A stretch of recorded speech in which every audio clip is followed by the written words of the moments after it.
गुरु रू प्यारी साध संगत जी, वाहिगुरु जी का खालसा वाहिगुरु जी की फतेह। भाई साहब भाई वीर सिंह जी की लिखी हुई एक अमोलक लिखत प्यारे दा अगला हिस्सा। मैं सुपने सुनदी आउंदी सां पर कदे आप नहीं देखिया सी। अज पहला दिन सी कि मैं सुपना डिठा। मैनू रात सिरहाने ते सिर रखण ते सवेरे सिर चुकण दी खबर आउंदी सी। विचों पता नहीं रात किस तरह लंघ जाती सी। अज अख लगी तां मैं एक वड्डे छोटे पत्थरां दे रड़े विच जा पहुंची।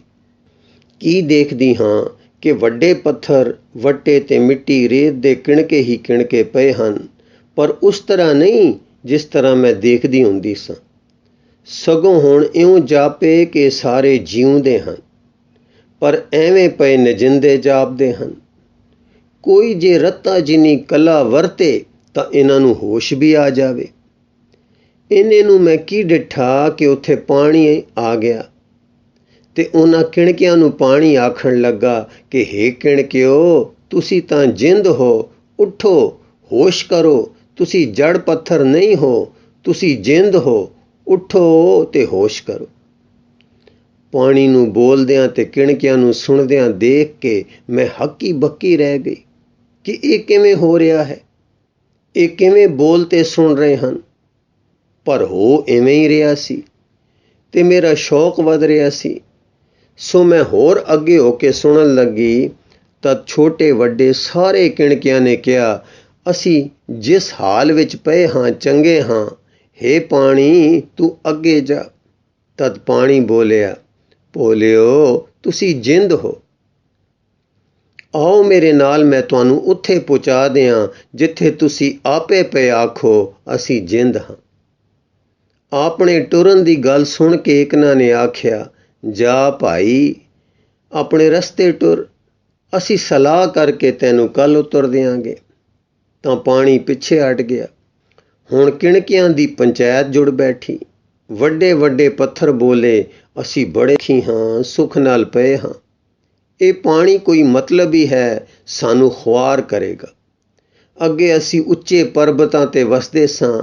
ਇੱਕ ਇਹੋ ਜਿਹੀ ਸੋਹਣੀ ਤੇ ਵਧੀਕ ਚਿੱਟੀ ਆਈ ਸੀ ਜੋ ਆਪਣਾ ਨਾਮ ਬਰਫ਼ ਦੱਸਦੀ ਸੀ। ਆਖਣ ਲੱਗੀ, ਮੇਰੇ ਮੋਢੇ ਤੇ ਚੜ੍ਹ ਬੈਠੋ, ਤੁਹਾਨੂੰ ਸੈਲ ਕਰਾਵਾਂ। ਇੱਥੇ ਆ ਕੇ ਸਾਨੂੰ ਪਟਕਾ ਮਾਰਿਆ ਤੇ ਆਪ ਲੋਪ ਹੋ ਗਈ। ਸਭ ਯਾਰੇ ਸਾਡੇ ਜਿਗਰੇ ਵੱਡੇ ਹਨ, ਨਹੀਂ ਤਾਂ ਧੁੱਪਾਂ ਨਾਲ ਸੜ ਉੱਠਦੇ। ਇਹ ਗਰਮ ਧੁੱਪਾਂ ਅਸਾਂ ਕਦ ਪਰਬਤ ਧਾਰਾ ਤੇ ਝਾਗੀਆਂ ਨਹੀਂ ਸਨ। ਇਸੇ ਤਰ੍ਹਾਂ ਇਹ ਪਾਣੀ ਸਾਨੂੰ ਕਿਤੇ ਕੁਥਾਂ ਮਾਰੇਗਾ। ਹੁਣ ਕੁਛ ਹੋਰ ਕਿਣਕੇ ਬੋਲੇ, ਭਾਈਓ ਇਸ ਪਾਣੀ ਦੇ ਸਾਨੂੰ ਹੱਥ ਲੱਗੇ ਹੋਏ ਹਨ। ਅਸੀਂ ਵੀ ਕਦੇ ਵੱਡੇ ਵੱਡੇ ਚਟਾਨ ਤੇ ਸਿੱਲਾ ਪੱਥਰ ਸਾਂ। ਇਸ ਪਾਣੀ ਨੇ ਮਲਕੜੇ ਸਾਡੀਆਂ ਬੇਮਲੂਮ ਤਰੇੜਾਂ ਵਿੱਚ ਵੜ ਕੇ ਐਸਾ ਜੰਮ ਜਾਣਾ ਤੇ ਜ਼ੋਰ ਕਰਨਾ ਕਿ ਸਾਨੂੰ ਟੋਟੇ ਟੋਟੇ ਕਰ ਸਿੱਟ ਦੇਣਾ। ਫਿਰ ਆਪਣੇ ਰੋੜਾਂ ਤੇ ਰੋਹਾਂ ਵਿੱਚ ਐਸਾ ਦਲਣਾ ਕਿ ਸਾਨੂੰ ਖੇਰੂ ਖੇਰੂ ਕਰਕੇ ਕਿਣਕੇ ਕਿਣਕੇ ਕਰ ਸੱਟਣਾ। ਇਕਨਾਂ ਕਿਣਕਿਆਂ ਨੇ ਆਖਿਆ ਕਿ ਇਹ ਠੰਡਾ ਹੈ, ਲੱਭ ਵਾਲਾ ਨਹੀਂ ਲੱਗਦਾ। ਕਹਿੰਦੇ ਹਨ ਕਿ ਆਕਾਸ਼ ਵੀ ਜਾ ਚੜ੍ਹਦਾ ਹੈ ਤੇ ਡੂੰਗੀ ਥਾਈਂ ਵੀ ਜਾਂਦਾ ਹੈ ਔਰ ਦੂਜਿਆਂ ਨੂੰ ਸੁੱਖ ਦਿੰਦਾ ਹੈ। ਤਾਂ ਤੇ ਸਾਨੂੰ ਵੀ ਸੁੱਖ ਦੇਵੇਗਾ। ਆਓ ਇਸ ਦੇ ਆਖੇ ਲੱਗੀਏ, ਜਿੰਦ ਬਣੀਏ। ਇਸ ਅੰਦਰ ਦੇ ਹਨੇਰੇ ਵਿੱਚ ਸਦੀਆਂ ਜਿਸ ਪਾਸੇ ਪਏ ਸੋ ਪਏ ਰਹਿਣ ਤੋਂ ਛੁਟਕਾਰਾ ਮਿਲੇ। ਜਿੰਦ ਪਨਾ ਵੇਖੀਏ ਤਾਂ ਸਹੀ ਜੋ ਉਹ ਕੀ ਹੈ। ਚਲੋ ਚਾਲੇ ਤਾਂ ਪਾਈਏ। ਇਹ ਸੁਣ ਕੇ ਵੱਡੇ ਵੱਟੇ ਤੇ ਪੱਥਰ ਤਾਂ ਗੁੱਸੇ ਹੋ ਗਏ ਤੇ ਛੋਟੇ ਕਿਣਕੇ ਤਿਆਰ ਹੋ ਪਏ। ਗੱਲ ਕੀ ਇੱਕ ਵਾਕ ਨਾ ਹੋਇਆ, ਦੋ ਧੜੇ ਹੋ ਗਏ। ਅਗਲੇ ਦਿਨ ਜਾਂ ਪਾਣੀ ਰੁਮ ਕੇ ਟੁਰਦਾ ਤੇ ਆਓ ਜਿੰਦ ਬਣ ਜਾਓ ਇਹ ਸੀਟੀ ਵਜਾਉਂਦਾ ਆ ਗਿਆ ਤਾਂ ਛੋਟੇ ਬਰੀ ਕਿਣਕੇ ਤਾਂ ਸੱਤ ਬਚਨ ਕਹਿ ਕੇ ਉਸ ਦੇ ਨਾਲ ਤੁਰ ਪਏ ਤੇ ਵੱਡਿਆਂ ਨੇ ਕਿਹਾ, ਸਾਨੂੰ ਲੋੜ ਨਹੀਂ। ਪਾਣੀ ਨੇ ਗੁੱਸਾ ਨਹੀਂ ਕੀਤਾ। ਵੱਡਿਆਂ ਨੂੰ ਫਿਰ ਸਹੀ ਕਹਿ ਕੇ ਛੋਟਿਆਂ ਨੂੰ ਨਾਲ ਲੈ ਕੇ ਟੁਰ ਪਿਆ। ਹੁਣ ਜਾ ਉਹ ਟੁਰਿਆ ਤਾਂ ਉਹ ਕਿਣਕੇ ਲੱਗੇ ਆਪੋ ਵਿੱਚ ਰਗੜੀਨ ਤੇ ਹੋਰ ਨਿੱਕੇ ਹੋਣ, ਰੋਣ ਵਿਚਾਰੇ ਤੇ ਪਛਤਾਵਣ ਕਿ ਅਸਾਂ ਵੱਡਿਆਂ ਦੇ ਆਖੇ ਕਿਉਂ ਨਾ ਮੰਨੇ। ਪਾਣੀ ਨੇ ਉਹਨਾਂ ਨੂੰ ਐਸਾ ਨਿੱਕਾ ਕੀਤਾ ਕਿ ਆਪਣੇ ਰੂਪ ਵਿੱਚ ਰਲਾ ਲਿਆ। ਕੋਈ ਪਤਾ ਨਾ ਲੱਗੇ ਕਿ ਨਿਰਾ ਪਾਣੀ ਹੈ ਕਿ ਇਸ ਵਿੱਚ ਮਿੱਟੀ, ਪੱਥਰ ਤੇ ਧਾਤਾਂ ਦੇ ਡਾਢੇ ਹੀ ਨਿੱਕੇ ਕਿਣਕੇ ਵੀ ਰਲੇ ਹੋਏ ਹਨ। ਇਸ ਤਰ੍ਹਾਂ ਕਰਕੇ ਅੰਤ ਪਾਣੀ ਇੱਕ ਖੇਤ ਵਿੱਚ ਪਹੁੰਚਾ ਤੇ ਜ਼ਮੀਨ ਦੇ ਅੰਦਰ ਵੜ ਗਿਆ। ਅੱਗੇ ਕਿੰਨੇ ਸਾਰੇ ਬੀਜ ਧਰਤੀ ਦੇ ਵਿੱਚ ਥੋੜੀ ਥੋੜੀ ਵਿੱਥ ਤੇ ਪਏ ਸਨ। ਪਾਣੀ ਨੇ ਆ ਕੇ ਆਖਿਆ, ਹੇ ਅੰਕੁਰ ਜੀ, ਆਪ ਬੀਜ ਦੇ ਮੱਠ ਵਿੱਚ ਸਮਾਧੀ ਲਾਏ ਬੈਠੇ ਹੋ। ਮੈਂ ਆਪ ਦੇ ਚਰਨਾਂ ਵਿੱਚ ਜਗਿਆਸੂ ਲੈ ਕੇ ਆਇਆ ਹਾਂ। ਆਪ ਇਹਨਾਂ ਨੂੰ ਚਰਨੀ ਲਾ ਲਵੋ।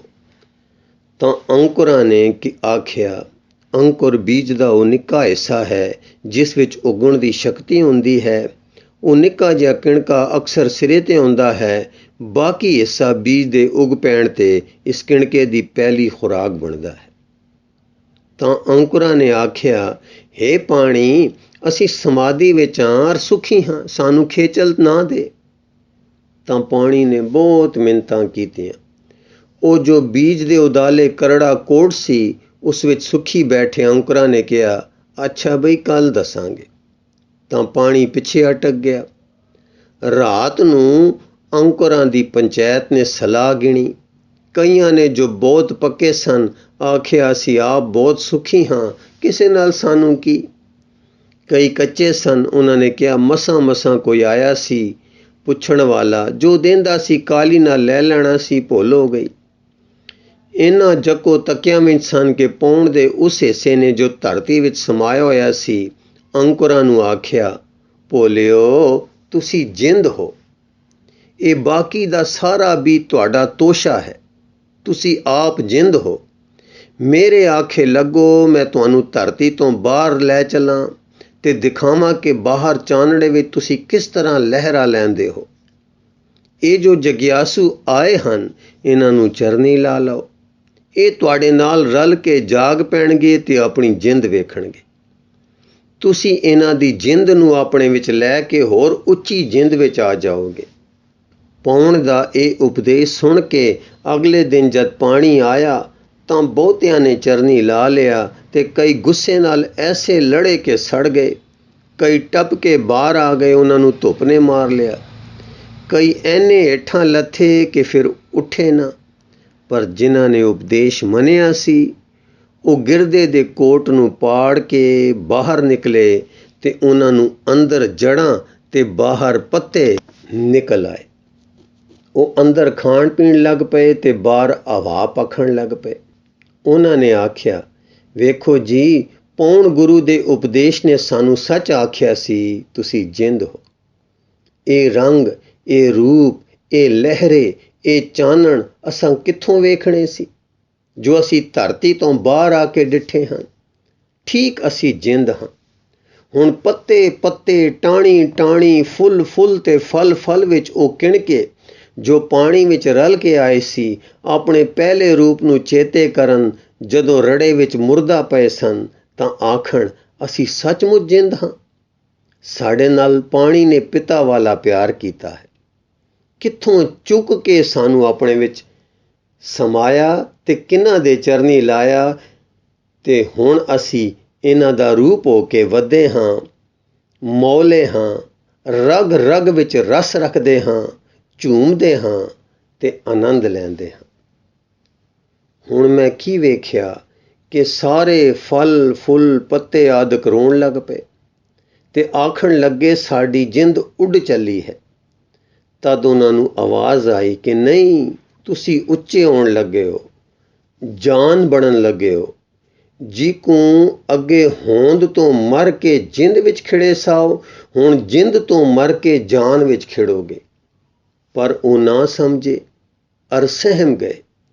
ਇਸ ਵੇਲੇ ਕਈ ਤਰ੍ਹਾਂ ਦੇ ਲੋਕ ਆਏ ਹੋਏ ਸਨ। ਕੋਈ 4 ਪੈਰਾਂ ਵਾਲੇ, ਕੋਈ 2 ਪੈਰਾਂ ਵਾਲੇ, ਕੋਈ ਖੰਭਾਂ ਵਾਲੇ, ਕੋਈ ਸਿੱਧੇ ਟੁਰਨ ਵਾਲੇ, ਕੋਈ ਝੁੱਕ ਕੇ ਟੁਰਨ ਵਾਲੇ, ਕੋਈ ਪੱਤਰ ਖਾ ਗਿਆ, ਕੋਈ ਡਾਲਾਂ ਖਾ ਗਿਆ, ਕਿਸੇ ਜੜ੍ਹਾਂ ਖਾ ਲਈਆਂ, ਕੋਈ ਫੁੱਲ ਤੇ ਕੋਈ ਫਲ ਖਾ ਗਿਆ। ਪਰ ਦੇਖੋ, ਉਹਨਾਂ ਦੇ ਅੰਦਰ ਜਾ ਕੇ ਉਹ ਕਿਣਕੇ ਉਹਨਾਂ ਦੇ ਸਰੀਰ ਦਾ ਹਿੱਸਾ ਬਣ ਗਏ। ਅਰ ਜਿੱਥੇ ਬੂਟੇ ਹੋ ਕੇ ਇਹ ਇੱਕ ਥਾਂ ਧਰਤੀ ਵਿੱਚ ਗੱਡੇ ਖੜੋਤੇ ਸੇ, ਇਹ ਦੌੜਨ ਭੱਜਣ ਲੱਗ ਗਏ। ਜਿੱਥੇ ਚੁੱਪ ਸਨ, ਜੀਭ ਵਿੱਚ ਅਪੜ ਕੇ ਬੋਲਣ ਲੱਗ ਗਏ। ਜਿੱਥੇ ਇਹ ਅੰਨੇ ਸਨ ਅੱਖਾਂ ਵਿੱਚ ਆ ਕੇ ਦੇਖਣ ਲੱਗ ਗਏ। ਜਾਂ ਮੈਂ ਪਰਤ ਕੇ ਦੇਖਿਆ ਤਾਂ ਇਹਨਾਂ ਸਾਰਿਆਂ ਵਿੱਚ ਉਹੀ ਪਾਣੀ ਪਾਉਣ ਤੇ ਧਰਤੀ ਦੇ ਕਿਣਕੇ ਰੂਪ ਵਟਾ ਕੇ ਸੁਰਜੀਤ ਹੋ ਕੇ ਜਾਨ ਬਣੀ ਫਿਰਦੇ ਸਨ। ਇੱਕ ਤਾਂ ਜਾਨਦਾਰ ਮਨੁੱਖ ਆਪਣੇ ਆਪ ਨੂੰ ਇੱਕ ਜਾਨ ਵਾਲਾ ਸਮਝਦਾ ਹੈ ਤੇ ਆਖਦਾ ਹੈ ਕਿ ਮੈਂ ਜਾਨ ਹਾਂ ਜਾਂ ਮੇਰੇ ਵਿੱਚ ਜਾਨ ਹੈ। ਦੂਜੇ ਮੈਂ ਕੀ ਦੇਖਾਂ ਕਿ ਉਸ ਦੇ ਸਰੀਰ ਦਾ ਹਰ ਇੱਕ ਕਿਣਕਾ ਵੀ ਜਿਉਂਦਾ ਹੈ। ਹੁਣ ਮੈਂ ਅਚੰਭਾ ਹੋ ਗਈ ਕਿ ਜਿਸ ਦੁਨੀਆ ਨੂੰ ਮੋਈ ਹੋਈ ਪੱਥਰ ਵਾਂਗੂ ਜੜ ਜਾਣਦੀ ਸਾਂ, ਸਾਰੀ ਦੀ ਸਾਰੀ ਜਿਉਂਦੀ ਹੈ, ਕੋਈ ਕਿਣਕਾ ਵੀ ਜੜ ਨਹੀਂ ਹੈ। ਇਸ ਵੇਲੇ ਇੱਕ ਗਰੀਬ ਦੀ ਆਵਾਜ਼ ਬੋਲੀ, ਭੋਲੀਏ, ਜਿਸ ਤਰ੍ਹਾਂ ਮਿੱਟੀ ਦੇ ਕਿਣਕੇ ਵਿੱਚ ਤੈਨੂੰ ਨਿਰੋਲ ਨਜਿੰਦ ਭਾਸਦੀ ਸੀ, ਇਸੇ ਤਰ੍ਹਾਂ ਕਿਸੇ ਹੋਰ ਸਿਰੇ ਤੇ ਨਿਰੋਲ ਜਿੰਦ ਹੈ। ਵਿਚਕਾਰ ਇੱਕ ਰਸਤਾ ਹੈ ਜੋ ਨਜਿੰਦ ਤੋਂ ਜਿੰਦ ਤੱਕ ਜਾਂਦਾ ਹੈ। ਤੂੰ ਜਿੱਥੇ ਖੜੀ ਹੈ ਇਹ ਦੋਹਾਂ ਸਿਰਿਆਂ ਦੇ ਵਿਚਕਾਹੇ ਜੇ ਇੱਕ ਥਾਂ ਹੈ। ਅਧ ਪਦੇ ਹੈ ਸੰਸਾਰੋ ਵਾ। ਤੂੰ ਪਿੱਛੋਂ ਟੁਰ ਕੇ ਇੱਥੋਂ ਤੱਕ ਆਈ ਹੈ, ਅੱਗੇ ਹੋਰ ਪੈਂਡਾ ਹੈ। ਤੂੰ ਟੁਰ ਕੇ ਸਵੱਛ ਹੋ ਕੇ ਅੰਤ ਨਿਰੋਲ ਜਿੰਦ ਪਾਸ ਪਹੁੰਚਣਾ ਹੈ, ਪਰ ਤੂੰ ਅਜੇ ਸਮਝਦੀ ਨਹੀਂ। ਮੈਂ ਆਖਿਆ ਮੈਂ ਜੀਵਦੀ ਹਾਂ, ਇਹ ਤਾਂ ਮੈਂ ਸਮਝਦੀ ਹਾਂ, ਪਰ ਮੇਰੇ ਸਰੀਰ ਦਾ ਹਿੱਸਾ ਜੀਵਦਾ ਹੈ, ਇਹ ਨਹੀਂ ਸਮਝਦੀ।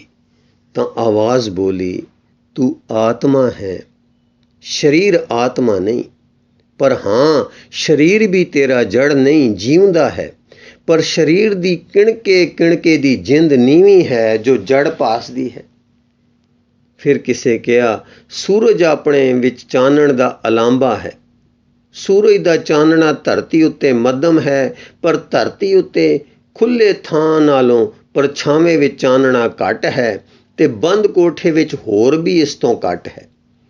ਤੂੰ ਤਾਂ ਬੰਦ ਕੋਠੇ ਵਿੱਚ ਆਖਦੀ ਹੈ ਕਿ ਹਨੇਰਾ ਹੈ, ਪਰ ਅਸੀਂ ਆਖਦੇ ਹਾਂ ਚਾਨਣਾ ਬੰਦ ਕੋਠੜੀ ਵਿੱਚ ਵੀ ਹੈ, ਪਰ ਬਹੁਤ ਥੋੜਾ ਹੈ।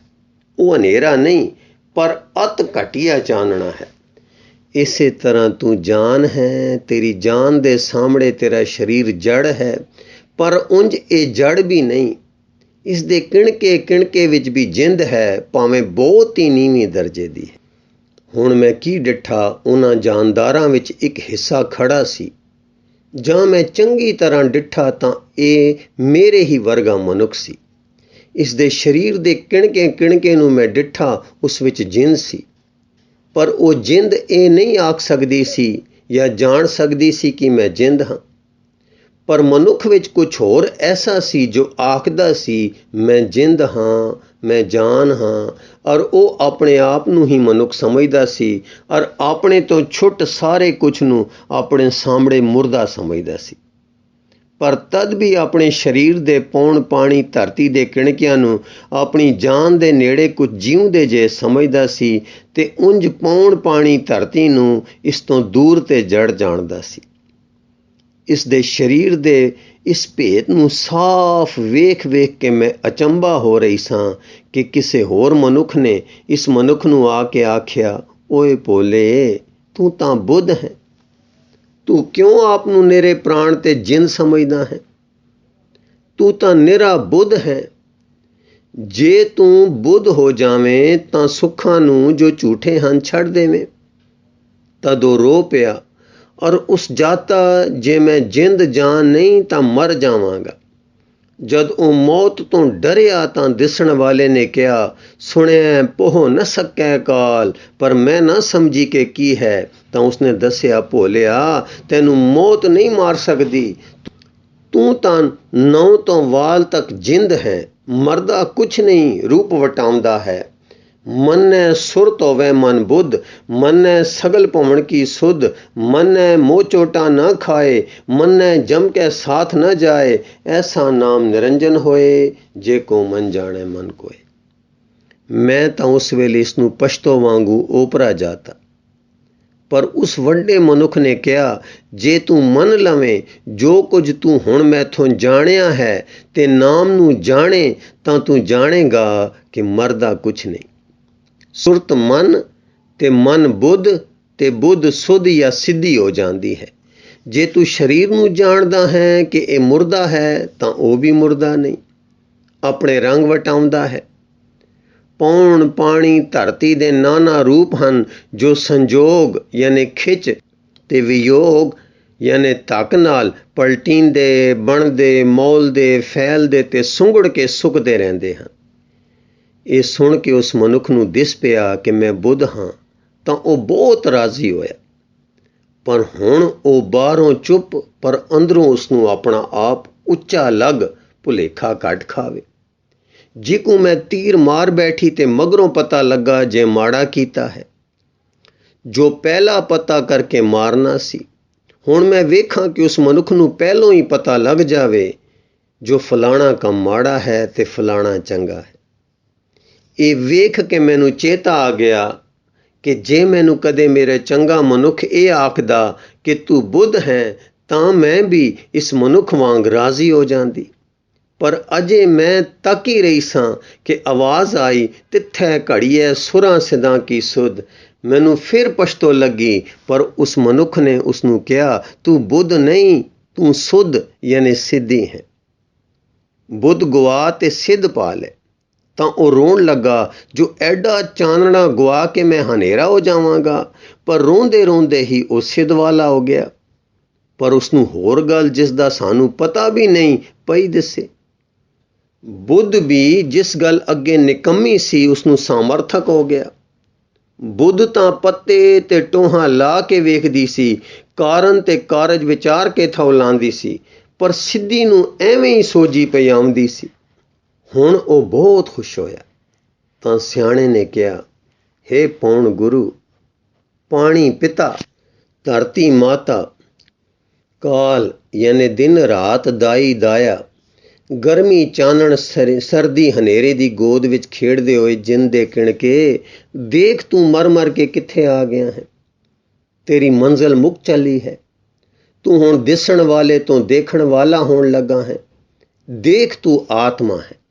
ਇਹ ਕਹਿੰਦੇ ਉਸਨੇ ਇੱਕ ਹੱਥ ਮਾਰਿਆ ਤੇ ਗਾਵਿਆ, ਵੇਖੈ ਵਿਗਸੈ ਕਰ ਵਿਚਾਰ, ਅਤੇ ਵੇਖੋ ਆਦਮੀ ਹੋਰ ਦਾ ਹੋਰ ਹੋ ਗਿਆ। ਮੇਰੀਆਂ ਅੱਖਾਂ ਉਸਦੇ ਚਾਨਣੇ ਰੂਪ ਨੂੰ ਤੱਕ ਨਾ ਸਕੀਆਂ। ਸਿਰ ਝੁਕ ਗਿਆ। ਮੇਰੀ ਜੀਭ, ਕੰਨ ਤੇ ਨੇਤਰ ਬੰਦ ਹੋ ਗਏ ਤੇ ਮੈਂ ਡਰ ਗਈ। ਪਰ ਇਸ ਡਰ ਵਿੱਚ ਮੈਂ ਖੁਸ਼ ਹੋਈ, ਰੋਈ ਨਹੀਂ। ਮੈਂ ਅਜੇ ਸੁਪਨੇ ਵਿੱਚ ਹੀ ਸਾਂ, ਪਰ ਅਚੰਭਾ ਹੋ ਰਹੀ ਸਾਂ ਕਿ ਸਭ ਕੁਝ ਅੱਖਾਂ ਅੱਗੋਂ ਦੂਰ ਹੋ ਗਿਆ। ਚੰਦ ਦੀ ਚਾਨਣੀ ਸੀ, ਇੱਕ ਰੜਾ ਸੀ ਤੇ ਮੈਂ ਸਾਂ। ਪਰ ਹੁਣ ਟੁਰ ਨਹੀਂ ਰਹੀ ਸਾਂ। ਮੈਂ ਸਰੀਰ ਸਮੇਤ ਉੱਡ ਰਹੀ ਸਾਂ ਤੇ ਖੁਸ਼ ਸਾਂ। ਪਰ ਇਹ ਖੁਸ਼ੀ ਕੁਝ ਹੋਰ ਤਰ੍ਹਾਂ ਦੀ ਸੀ, ਉਹੋ ਜਿਹੀ ਨਹੀਂ ਸੀ ਜਿਹੜੀ ਮੈਨੂੰ ਰੋਜ਼ ਘਰ ਵਿੱਚ ਤੇ ਖੇਡਾਂ ਰੰਗਾਂ ਵਿੱਚ ਲੱਜਦੀ ਸੀ। ਇਹ ਹੌਲੀ, ਠੰਡੀ, ਮੱਧਮ ਤੇ ਅੰਦਰ ਵਾਰ ਨੂੰ ਖਿੱਚਣ ਵਾਲੀ ਸੀ। ਜਾਂ ਮੇਰੀ ਜਾਗ ਖੁੱਲੀ, ਮੈਂ ਛੇਤੀ ਨਾਲ ਉੱਠੀ ਨਹੀਂ, ਪਰ ਅਚਰਜ ਹੋ ਗਈ। ਤੱਕਾਂ ਤੇ ਸੋਚਾਂ ਕਿ ਸੁਪਨਾ ਸੀ ਜਾਂ ਸਾਮਰਥਕ। ਜਾਂ ਸਾਮਰਥਕ ਕੁਛ ਨਾ ਦਿਸਿਆ ਤਾਂ ਮੈਂ ਜਾਣਿਆ ਜੋ ਇਹ ਸੁਪਨਾ ਸੀ। ਔਰ ਇਸੇ ਤਰ੍ਹਾਂ ਦੇ ਦਿਖਾਵਿਆਂ ਨੂੰ ਲੋਕ ਸੁਪਨਾ ਕਹਿੰਦੇ ਹਨ। ਪਰ ਜਿੰਨੇ ਸੁਪਨੇ ਮੈਂ ਸੁਣੇ ਸਨ, ਅਕਸਰ ਡਰ ਤੇ ਉਦਾਸੀ ਦੇ ਹੁੰਦੇ ਸਨ, ਤੇ ਮੈਂ ਸੁਪਨੇ ਵਿੱਚੋਂ ਖੁਸ਼ ਉੱਠੀ ਸਾਂ, ਉਦਾਸ ਸੁੱਤੀ ਸਾਂ ਤੇ ਆਨੰਦ ਉੱਠੀ ਸਾਂ। ਜਾਂ ਪੂਰੀ ਹੋਸ਼ ਆ ਗਈ ਤਾਂ ਮੰਜੇ ਤੋਂ ਮੱਧਮ ਆਵਾਜ਼ ਆ ਰਹੀ ਸੀ, ਜੋ ਉਦੋਂ ਤਾਂ ਮੇਰੇ ਲਈ ਪਛਤੋਈ ਸੀ। ਪਰ ਅੱਜ ਮੇਰਾ ਜੀਵਨ ਉਹ ਹੈ, ਉਹ ਇਹ ਹੈ, ਜਤ ਪਹਾਰਾ ਤੀਰਥ ਸੁਨਿਆਰ, ਐਰਣ ਮਤ ਵੇਦ ਹਥਿਆਰ, ਭਉ ਖਲਾ ਅਗਨ ਤਪਤਾਓ, ਭਾਂਡਾ ਭਾਉ ਅੰਮ੍ਰਿਤ ਤੇ ਢਾਲ, ਘੜੀਏ ਸ਼ਬਦ ਸਚੀ ਟਕਸਾਲ, ਜਿਨ ਕੋ ਨਦਰ ਕਰਮ ਤਿਨਕਾਰ, ਨਾਨਕ ਨਦਰੀ ਨਦਰ ਨਿਹਾਲ। ਗੁਰੂ ਰੂਪ ਪਿਆਰੀ ਸਾਧ ਸੰਗਤ ਜੀ, ਇਸ ਲਿਖਤ ਦਾ ਅਗਲਾ ਹਿਸਾਬ ਜਿਹਨੂੰ ਅੱਗੇ ਪੜ੍ਹ ਕੇ ਸੁਣਾਉਣ ਦੀ ਕੋਸ਼ਿਸ਼ ਕਰਾਂਗੇ ਜੀ। ਵਾਹਿਗੁਰੂ ਜੀ ਕਾ ਖਾਲਸਾ, ਵਾਹਿਗੁਰੂ ਜੀ ਕੀ ਫਤਿਹ।